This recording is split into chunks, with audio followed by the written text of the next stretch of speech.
Hello everyone, welcome back to my YouTube channel. I am Manpreet Singh and you are watching Physics World. So आज के इस lecture में हम क्या करने वाले हैं? आज के इस लेक्चर में हम वेक्टर्स जो आपका टॉपिक है क्लास 11 फिजिक्स का chapter number 3 motion in a plane में बहुत ही इम्पॉर्टेंट एंड बहुत ही क्रूशियल टॉपिक है जो कि आपके आने वाली फिज़िक्स के फर्दर चैप्टर्स में भी बहुत ज़्यादा यूज़ होएगा। तो इसके हम इम्पॉर्टेंट क्वेश्चंस आज डिस्कस करने वाले हैं कि ये आपके पेपर में जो कि यूनिट टेस्ट या हाफ ईयरली पेपर में बहुत ही ज़्यादा वेटेज में आता है ये, और बाद वाले चैप्टर्स में तो ये जो यूज़ होता है वो तो होता ही है। तो हम इसके एक इम्पॉर्टेंट क्वेश्चंस डिस्कस करेंगे। पार्ट 1 है ये, ठीक है। This is the part 1। Part 3 या 4 तक मैं आपको क्वेश्चंस डिस्कस करवाऊँगा, ठीक है। सो हमने जो क्वेश्चंस लिए हैं वो एस एल अरोड़ा बुक या एच सी वर्मा बुक से लिए हैं। बहुत ही फेमस बुक्स हैं दोनों की दोनों। आप दोनों में से कोई भी एक फॉलो कर सकते हैं। दोनों फॉलो मत कीजिए, दोनों फॉलो करेंगे तो दिक्कत होती है, बहुत बड़ी बड़ी बुक्स हो जाती हैं। कोई भी एक बुक आप फॉलो करिए और उसके क्वेश्चंस को ट्राई कीजिए। सो ये आपका फर्स्ट क्वेश्चन है and this question came to my examination. अगर आपने वीडियो देखी हो जहाँ पे मैंने अपना क्वेश्चन पेपर मैंने अपलोड किया था तो उसमें भी ये क्वेश्चन आया हो, तो आप यहाँ से उसका सॉल्यूशन देख सकते हैं एंड ये बहुत ही इंपॉर्टेंट क्वेश्चन है, ठीक है। So what's the question is, two vectors, दो वेक्टर्स हैं, both equal in magnitude, magnitude में दोनों इक्वल है, have their resultant equal in magnitude, उनका रिजल्टेंट भी मैग्नीट्यूड वाइज इक्वल है। मतलब क्या, दो वेक्टर्स दोनों मैग्नीट्यूड में इक्वल, रिजल्टेंट भी मैग्नीट्यूड में इक्वल है। मतलब क्या कि तीनों के तीनों का मैग्नीट्यूड सेम है। जैसे कि मान लीजिए 5 मीटर, 5 न्यूटन, 5 मीटर पर सेकेंड, 5 मीटर पर सेकेंड स्क्वायर, ऐसे, ठीक है। और हमें क्या फाइंड करना है, उनके बीच का एंगल। इस क्वेश्चन को हम अलग तरीके से भी फ्रेम कर सकते हैं। Two equal forces have their resultant equal to either, same बात है, forces are also vectors. So दोनों फोर्सेस मैग्नीट्यूड में इक्वल हैं और उनके जो रिजल्टेंट है वो भी उन मैग्नीट्यूड वाइज इक्वल है। So what is the inclination, inclination means the angle, angle between the two forces और द टू फोर्स वेक्टर्स, ठीक है। And this is a very important question in the basis of your competitive examinations और entrance examinations like JEE mains and NEET. JEE advance में ऐसे questions बहुत ही कम आते हैं, ना के बराबर बराबर ऐसे क्वेश्चंस आते हैं, बट नीट और JEE मेंस में तो ये डेफिनेटली ऐसे क्वेश्चंस आते ही हैं। इसीलिए अक्सर बच्चे इसका रिजल्ट भी याद करके जाते हैं। बट आज की वीडियो में क्योंकि ये क्लास 11th की मैं प्रिसाइसली वीडियो डालता हूँ, तो इसलिए we will discuss the whole solution and then we memorize the result, ठीक है। तो चलिए स्टार्ट करते हैं इसके सॉल्यूशन को। तो सबसे पहले तो हम लिख लेते हैं गिवन टू फाइंड वाली चीज़ें लिख लेते हैं। सो मैं पहला पार्ट वाली तरीके से कर रहा हूँ, उसी तरीके से आप दूसरे पार्ट वाला भी कर सकते हैं, कोई दिक्कत नहीं। सो हम मान लेते हैं हमारे पास गिवन क्या है। हमारे पास ये गिवन है कि हम दो वेक्टर्स हैं, ठीक है, दो वेक्टर्स हैं। मान लेते हैं एक वेक्टर ए है and the second vector is vector B, ठीक है। एक वेक्टर ए है and second is vector B. आप पी क्यू भी ले सकते हैं, ए बी भी ले सकते हैं। अगर आप दूसरे पार्ट से कर रहे हैं तो F1 F2 वेक्टर भी ले सकते हैं, क्योंकि यहाँ पे फोर्स की बात हो रही है। मैं फर्स्ट वाले से कर रहा हूँ, मैं वेक्टर ए ले लेता हूँ। Vector A and vector B are equal in their magnitudes tudes, their resultant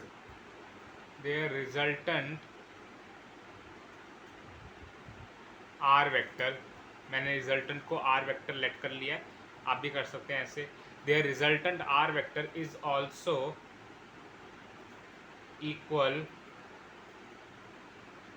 in magnitude of either of them. This is the given condition to us, this is the given condition। I hope clear है सब कुछ, ठीक है। To find, हमें find क्या करना है, to find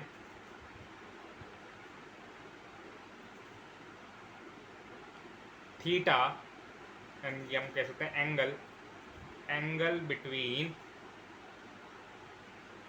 vector A and vector B, theta से डिनोट कर देते हैं हम इसको, मतलब we have to find the theta, that is the angle between A and B. Solution. So हमें गिवन क्या था, हमें गिवन ये था कि vector A modulus equals to vector B modulus, model, I hope आपको मॉडुलस पता होगा, दैट इज द मैग्नीट्यूड, ठीक है, and that is equal to vector R modulus, ठीक है। ये मैथमेटिकल स्टेटमेंट है हमारी गिवन वाली कंडीशन की, this is the mathematical statement of the given condition. हम इसका यूज़ करके हम अपना सॉल्यूशन करेंगे, ठीक है। तो आपको पता है कि क्या, आपको पता है कि रिजल्टेंट जो होता है, रिजल्टेंट का जो मैग्नीट्यूड होता है उसका फॉर्मूला क्या होता है। I hope you know that, मैंने करवाया नहीं है बट मुझे ऐसा लगता है कि आपको आ तो गया ही होगा अब तक, ठीक है। तो रिजल्टेंट के मैग्नीट्यूड का फॉर्मूला क्या होता है, under root of vector A modulus square plus vector B modulus square plus two A B cos theta, plus two A B cos of theta. I hope that's clear. आप सीधा A B भी लिख सकते हैं, कोई दिक्कत नहीं है, अगर आपको मॉडुलस का साइन और ऊपर वेक्टर नहीं लगाना, सिर्फ ए और बी भी लिख सकते हैं और सिर्फ यहाँ पे आर भी लिख सकते हैं, नो प्रॉब्लम, ठीक है। उसके बाद देखिए मैं मॉडुलस वाले और ऊपर वेक्टर वाले साइन हटा देता हूँ, तो दिस बिकम्स आर, एंड मैं स्क्वेयरिंग भी कर रहा हूँ, साथ के साथ मैं स्क्वेयरिंग भी कर रहा हूँ। आप रीज़न दे देना ब्रैकेट में लास्ट में, यहाँ रीज़न दे देना, squaring both sides. So R square becomes equals to A square, under root हट जाएगा, A square plus B square plus two A B cos theta. Yes, that's clear, I hope that's clear. चलिए आगे बढ़ते हैं हम। If we C further, हमें क्या given था, हमें ये चीज़ गिवन थी, ये हमारी गिवन चीज़ है, इसका हम इस्तेमाल करेंगे कैसे, देखिए हम क्या करेंगे, हमें कॉस थीटा चाहिए, ठीक है, हमें थीटा वाली वैल्यू चाहिए, तो हम क्या करेंगे, किसी भी एक को बाकी से पुट कर देंगे, या तो हम सबको आर पुट कर देते हैं, सबको ए पुट कर देते हैं, या सबको हम बी पुट कर देते हैं। So it's your choice, it's your wish कि आप किसको क्या पुट करना चाहते हैं, बट सबको आपको सेम पुट करना पड़ेगा ताकि आप इक्वेशन को सॉल्व कर सकें। मैं यहाँ पे क्या करता हूँ, मैं यहाँ पे सबको आर पुट कर देता हूँ, ठीक है, आप कुछ भी पुट कर सकते हैं, इट्स योर चॉइस। मैं सबको यहाँ आर पुट कर देता हूँ, ठीक है। So this becomes R square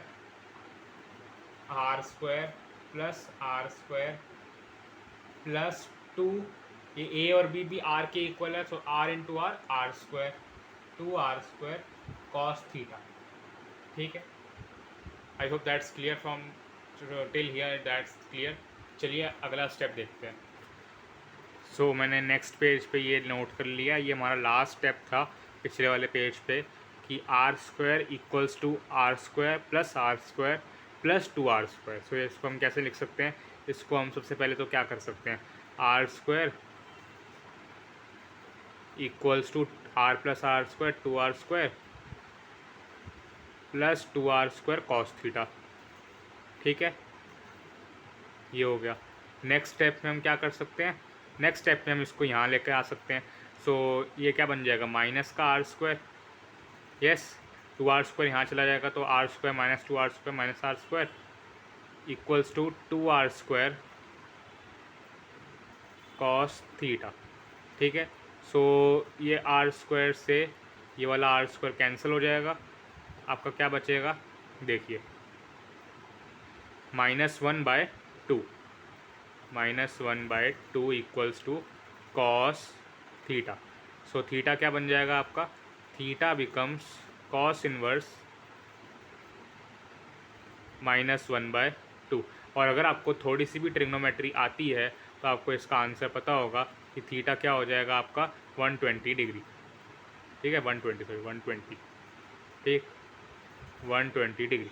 तो मतलब क्या हो गया, मतलब ये हो गया कि वेक्टर ए और वेक्टर बी के बीच का एंगल क्या हो गया, 120 डिग्री हो जाएगा। उस जब किसी दो वेक्टर के बीच का एंगल 120 डिग्री हो तब उनका जो रिजल्टेंट होता है और उन वो जो दोनों वेक्टर्स होते हैं वो तीनों के तीनों मैग्नीट्यूड वाइज इक्वल होते हैं। इसको एक बार डायग्रामेटिकली भी समझ लेते हैं। So this can be the diagrammatical representation of the question. So question में क्या गिवन था कि दो वेक्टर्स हैं, ए वेक्टर है एक बी वेक्टर है, दोनों मैग्नीट्यूड वाइज इक्वल है, दोनों का रिजल्टेंट निकल रहा है वो भी मैग्नीट्यूड वाइज इक्वल है, तो ए और बी के बीच का एंगल निकालना है। So that's we find the angle that is 120 degree. A से लेकर बी तक 120 डिग्री है। और इसमें ख़ास बात क्या है, जो आपका रिजल्टेंट होगा वो बाइसेक्ट करके निकलेगा। रिजल्टेंट जो होगा वो जो 120 डिग्री है उसको बाइसेक्ट करके निकलेगा, तो यहाँ पे 60 एंड यहाँ पे 60 हो जाएगा।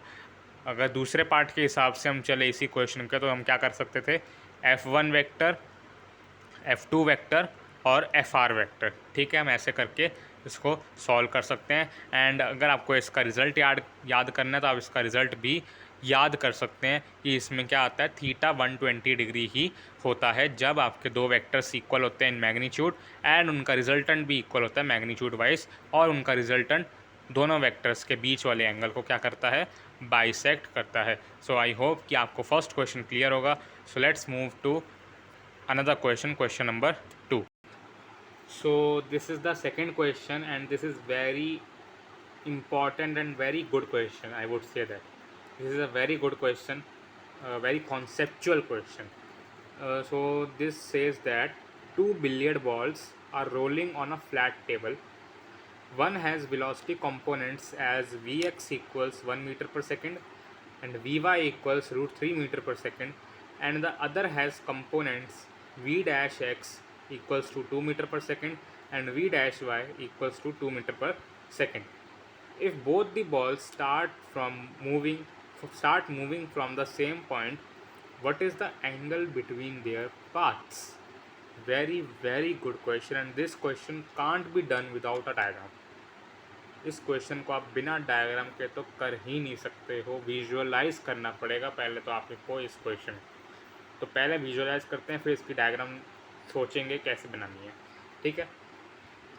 तो क्वेश्चन क्या क्या रहा है, दो बिलियर्ड बॉल्स, आपने बिलियर्ड खेला होगा या देखा तो होगा ही, खेला नहीं होगा तो, कि एक स्टिक होती है, एक टेबल होता है, उसके ऊपर हम बॉल को ऐसे करके हिट करते हैं, ठीक है। सो दो बॉल्स को हिट किया गया है और हिट किया गया है कहाँ से, सेम पॉइंट से। देखिए ये लिखा ना, same point. If both the ball start moving from same point, मतलब उनका ओरिजिन क्या है, सेम, ठीक है।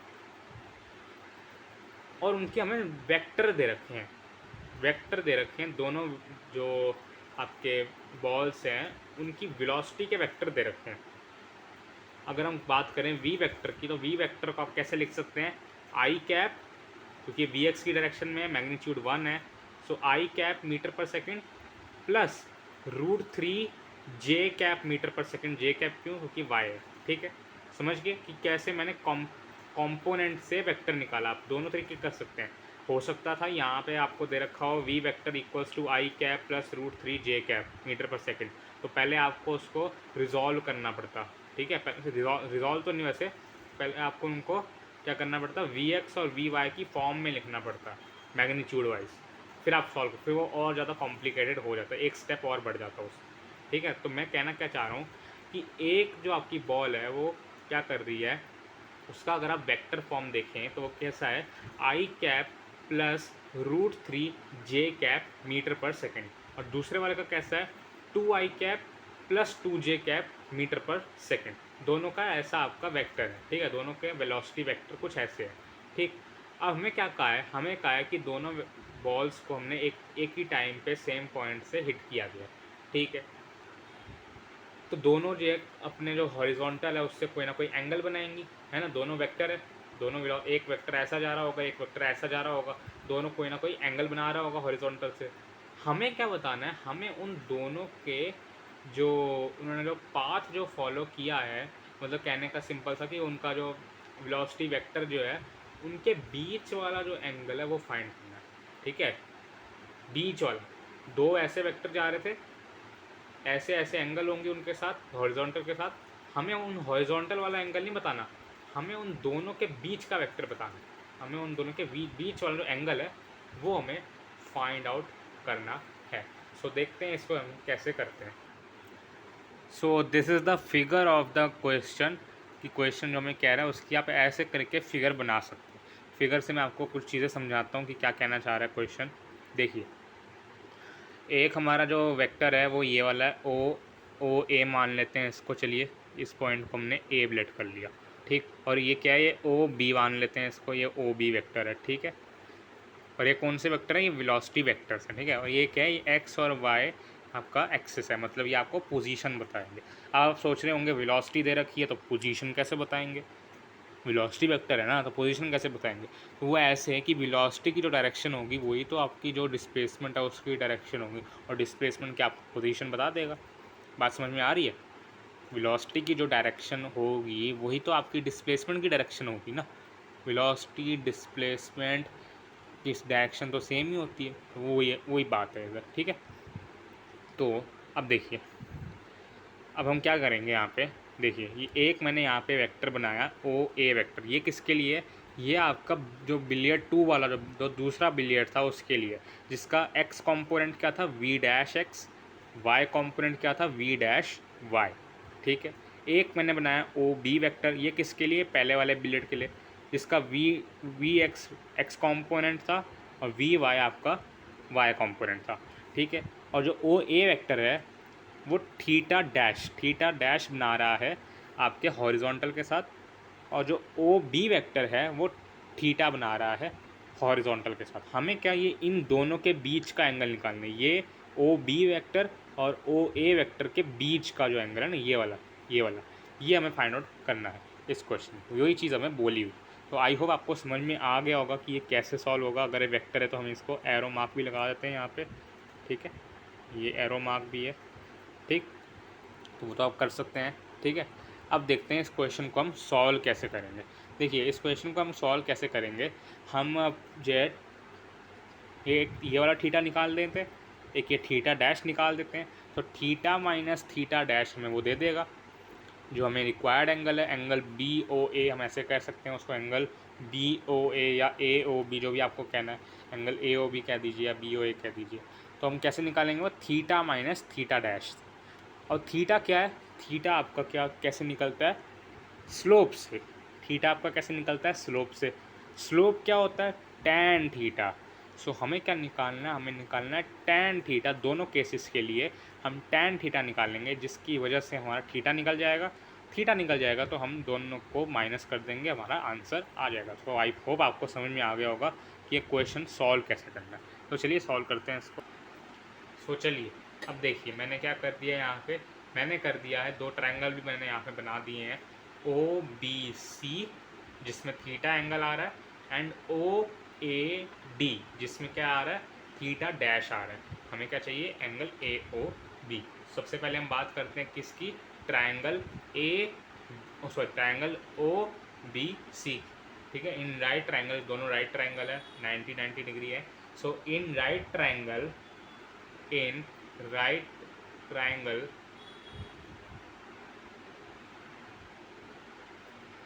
कौन सा है right triangle, O B C, ठीक है। इसमें हम क्या करेंगे, इसमें हम tan थीटा लगाएंगे। क्या लगाएंगे, tan थीटा। tan थीटा लगा दीजिए। tan थीटा क्या होता है, परपेंडिकुलर अपॉन बेस। परपेंडिकुलर इस वाले के लिए क्या है, V Y upon V X, ठीक है। तो V Y upon V X, ठीक। अब वी वाई क्या है, वी वाई हमें क्वेश्चन में गिवन था पहले से ही। ये देखिए ऊपर देखिए, ये आपका वी वाई है, वी एक्स ये ना 1 मीटर पर सेकेंड, वी वाई क्या है, √3 मीटर पर सेकेंड। तो √3 मीटर पर सेकेंड अपॉन 1 मीटर पर सेकेंड, तो क्या आ जाएगा, √3 मीटर पर सेकेंड अपॉन 1 मीटर पर सेकेंड। तो मीटर पर सेकेंड से मीटर पर सेकेंड कैंसिल हो गया, आंसर क्या आ गया, √3। सो tan थीटा की वैल्यू क्या आ गई आपके पास, tan थीटा की वैल्यू √3 आ गई। सो थीटा की वैल्यू क्या आ जाएगी, ट्रिग्नोमेट्री अप्लाई कीजिए, थीटा की वैल्यू बताइए कितनी, 60 डिग्री, ठीक है। 60 डिग्री आ जाएगी, इतनी तो हमें मैथ्स आती है, इतनी मैथ्स तो आपको आनी चाहिए बेसिक मैथमेटिक्स से, ठीक है। सो थीटा की वैल्यू क्या आ गई आपकी, देख सकते हैं 60 डिग्री आ गई आपकी थीटा की वैल्यू। अब हमें क्या निकालनी है, हम निकालेंगे अब थीटा डैश की वैल्यू, ठीक है। थीटा डैश की वैल्यू निकालेंगे कौन से ट्राइंगल से, ओ ए डी, ठीक। ओ ए डी ट्राइंगल से हम थीटा डैश की वैल्यू निकाल देते हैं। तो चलिए हम थीटा डैश की वैल्यू अब निकालते हैं, यही निकाल दे, यही निकाल दे, थोड़ा सा जगह है यहाँ पे, यहाँ निकालते हैं चलिए। तो अगर हम in triangle O A D लिख दीजिएगा आप, उसके बाद टैन थीटा लिख दीजिएगा, या आप स्टेटमेंट खुद से लिख दीजिएगा। तो टैन थीटा डैश आपका क्या हो जाएगा, वी डैश वाई, ये अलग है, ठीक है, ये अलग है, V dash Y upon V dash X, ठीक है, V dash Y upon V dash X. V dash Y क्या था आपके पास, दोनों ही आपके पास 2 मीटर पर सेकंड 2 मीटर पर सेकंड थे, ठीक है, दोनों ही 2 मीटर पर सेकंड 2 मीटर पर सेकंड थे। तो क्या आ जाएगा 2 मीटर पर सेकंड अपॉन 2 मीटर पर सेकंड। तो आंसर क्या आ गया, 1 आ गया। सो इसका मतलब क्या, 1 आ गया आंसर, ठीक है, 1 आ गया। तो इसका मतलब क्या, थीटा की वैल्यू क्या होगी, 45 डिग्री। टैन थीटा 1 कब होता है, 45 डिग्री पर। थीटा डैश हो गई, ठीक है। सो हमें क्या निकालना था, हमें निकालना था एंगल ए ओ बी, जो कि कैसे निकल रहा है, थीटा माइनस थीटा डैश। तो थीटा क्या है, थीटा आपके पास 60 है, थीटा माइनस थीटा डैश, यानी कि 60 degree minus 45 degree, that is 15 degree. मतलब आपका आंसर क्या है, 15 डिग्री। मतलब क्या, इन दोनों का जो पाथ, जो दोनों बिलियर्ड बॉल्स पाथ जो फॉलो करेंगी, उन पाथ के जो बीच का एंगल होगा वो कितना होगा, 15 डिग्री, ठीक है, कितना होगा, 15 डिग्री। सो आई होप आपको ये क्वेश्चन अच्छे से समझ में आ गया होगा। बहुत ही अच्छा क्वेश्चन था, 3 मार्क्स के लिए पक्का से क्वेश्चन आ सकता है। और इसमें एक वेरिएशन हो सकती है, वो आपको वी एक्स वी वाई या V dash X V Y dash देने की बजाय आपको वो वी वेक्टर दे सकता है, आई cap plus 3 plus √3 J cap. और वी डैश वेक्टर क्या देगा, 2 आई कैप प्लस 2 जे कैप। तो उधर आपको थोड़ा सा एक स्टेप और आगे जाना पड़ेगा कंपोनेंट्स निकालने के लिए। सो आई होप आपको समझ में आ गया होगा बड़े ही अच्छे तरीके से। सो चलते हैं अपने नेक्स्ट क्वेश्चन की तरफ, लेट्स मूव ऑन। सो चलिए अब करते हैं एक question H C Verma sir की बुक का। अब तक हमने जो 2 क्वेश्चन करे हैं वो एस एल ओडा बुक के थे। सो बहुत ही अच्छी बुक है एच सी वर्मा बुक, और ये क्वेश्चन देख के तो मतलब आपके दिमाग के कपाट खुल जाएंगे, इतना बढ़िया क्वेश्चन है। ऑब्जेक्टिव 1 ऑब्जेक्टिव 2 आपको पता ही है, बहुत ही अच्छे लेवल के क्वेश्चन होते हैं। और ऑब्जेक्टिव 1 जेई मेंस और आपके नीट को टारगेट करते हैं, एंड ऑब्जेक्टिव 2 आपके जेई एडवांस को टारगेट करते हैं, क्योंकि उसमें मल्टीपल चॉइस करेक्ट आंसर होते हैं, ठीक है। मल्टीपल चॉइस नहीं हो रही, मल्टीपल करेक्ट आंसर्स होते हैं, मतलब चारों के चारों एमसीक्यू ठीक हो सकते हैं, 3 ठीक हो सकते हैं, 2 ठीक हो सकते हैं, एक भी हो सकता है। ऑब्जेक्टिव 1 जो आपका जो होता है जेई मेंस और नीट के लिए सफिशिएंट है, ठीक है। तो चलिए देखते हैं इसको। ऑब्जेक्टिव 1, ये एक 4th क्वेश्चन देखिए, बहुत ही प्यारा क्वेश्चन है, बहुत ही प्यारा।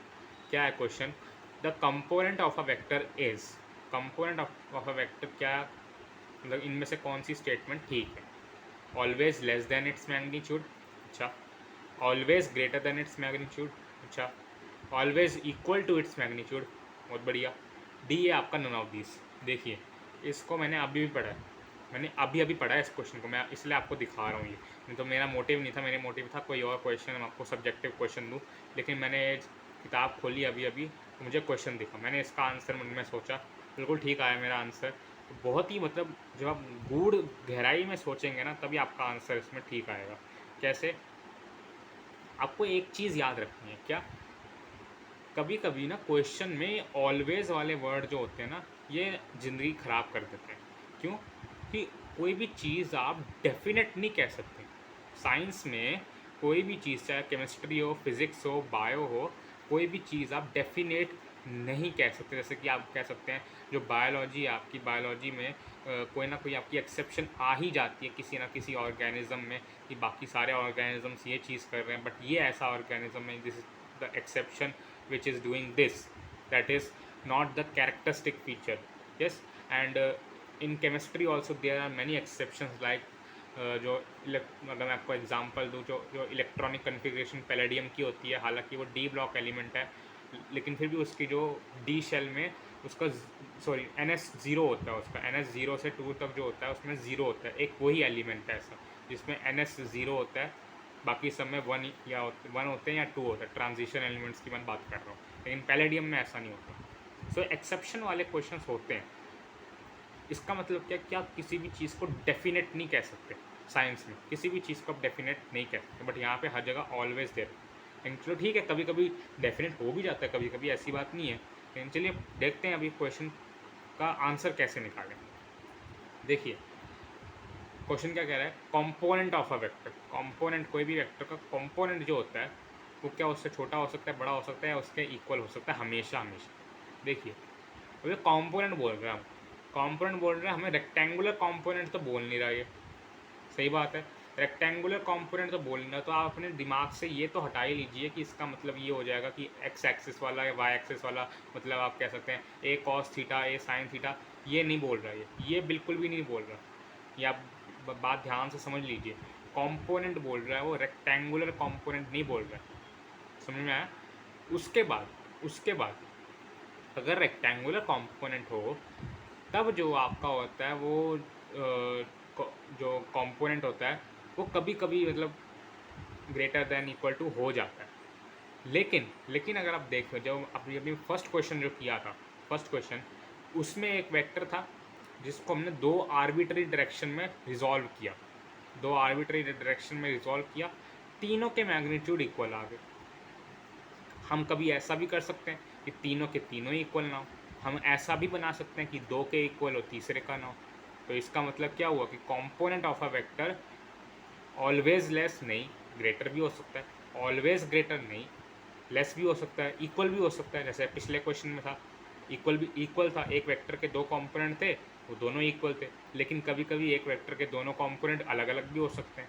So this depends, it depends on the situation, on the angle, on the magnitude of the vector of the, मतलब हर चीज़ पे डिपेंड करता है। आप सीधा सीधा ये एक लाइन नहीं मार सकते हैं ऐसे कि हाँ ऑलवेज ग्रेटर ही होगा या ऑलवेज लेस ही होगा। तो इसका आंसर क्या है, नन ऑफ दिस। और नन ऑफ दीज में बच्चे हमेशा सोचते हैं, 90% स्टूडेंट्स, और खुद मैं भी ये सोचता हूँ कि नन ऑफ दीज आंसर नहीं हो सकता है यार। नन ऑफ दीज तो मतलब ऑल ऑफ दीज तो हो सकता है, बोथ वाला भी हो सकता है। नन ऑफ दीज तो थोड़ा डाउट आता है हमको, लेकिन इसका आंसर नन ऑफ दीज ही होगा। तो this is a very good question, मुझे बहुत ही अच्छा लगा, मतलब ये क्वेश्चन करके दिमाग के कपाट खुल गए, सच बता रहा हूँ। कॉम्पोनेंट ऑफ अ वेक्टर जो है लेस भी हो सकता है, ग्रेटर भी हो सकता है, और इक्वल भी हो सकता है मैग्नीट्यूड के, जो कि आपका मेन वेक्टर है उसके। ठीक है, ये डिपेंड करता है कि आपका एंगल कौन सा है, आप रेक्टेंगुलर कंपोनेंट्स बना रहे हो, आप किसी भी आर्बिट्री डायरेक्शन में कंपोनेंट्स निकाल रहे हो, क्या कर रहे हो, एंगल क्या है, ये सब पे डिपेंड करता है। तो आप कोई भी डायरेक्ट स्टेटमेंट नहीं दे सकते बिना किसी कंडीशन के। अगर एंगल दोनों वेक्टर्स के बीच में, दोनों जो कंपोनेंट हैं उनके बीच में 120 डिग्री हो, तब कह सकते हो कि हाँ मैग्नीट्यूड इक्वल होंगे। मतलब हमने क्या करी है, कंडीशन अप्लाई करी है। ठीक है, हमें कंडीशन देनी पड़ेगी। तो this is a very good question, मुझे बहुत ही अच्छा लगा ये क्वेश्चन, हो सकता है आपको भी अच्छा लगा हो। सो आई होप आपको सारे जो भी मैंने आज क्वेश्चन कराए, 3 क्वेश्चन कराए मैंने, सो आई होप आपको तीनों के तीनों अच्छे से समझ में आ गए होंगे। पूरे आधे घंटे की एक तरीके से वीडियो बन गई है, सिर्फ आधे घंटे में 3 ही क्वेश्चन करें हैं। अगली बार कोशिश करूँगा मैं थोड़े और हम फ्रीक्वेंसी बढ़ाएँ अपनी, और नंबर ऑफ क्वेश्चंस की हम प्रैक्टिस करें, वो भी कम टाइम में। That's all for today's video. I hope आपको सारे क्वेश्चन समझ में आ गए होंगे। Thank you very much, stay safe और हमेशा आप पढ़ते रहिए। Thank you.